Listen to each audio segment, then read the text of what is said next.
Vijayawada free బస్సులో conductor Srinivas Rao చెంప పగలగొట్టిన మహిళా బస్ కండక్టర్ ఏమే అంటూ దురుసుగా ప్రవర్తించి తిట్టాడని ఆరోపిస్తున్న మహిళ విజయవాడ నుండి వీసన్నపేటకు వెళ్తున్న బస్సులో ఎక్కి 3 ఆధార్ కార్డులు చూపించి 2 టికెట్లు ఇవ్వమని అడిగిన మహిళలు.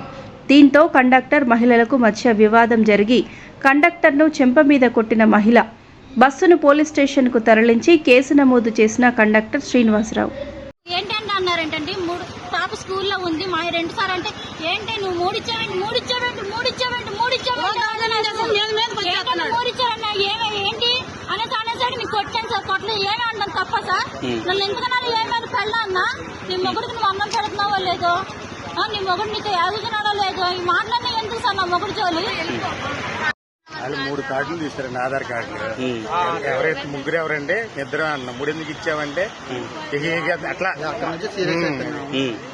అలా అయ్యేసరికి ఏంటమ్మా ఇద్దరుంటే 3 ఎందుకు కార్డులు ఇస్తారమ్మా, ఏమా అంటే నన్ను ఏమా అంటావని కొట్టి కబల్ చెప్పు తీసి కొట్టపోయిందండి. దెబ్బ వేసి మళ్ళీ చెప్పు తీయిపోయింది, పక్కన లాక్కుంది. ఇక ఇక్కడ స్టేషన్ తీసుకొచ్చి కేసు పెట్టారు. ఎక్కడికి వెళ్తాను సర్వీసు? విజయవాడ నుంచి Visannapeta city terminal 308 service number. మీ పేరండి? బి శ్రీనివాసరావు.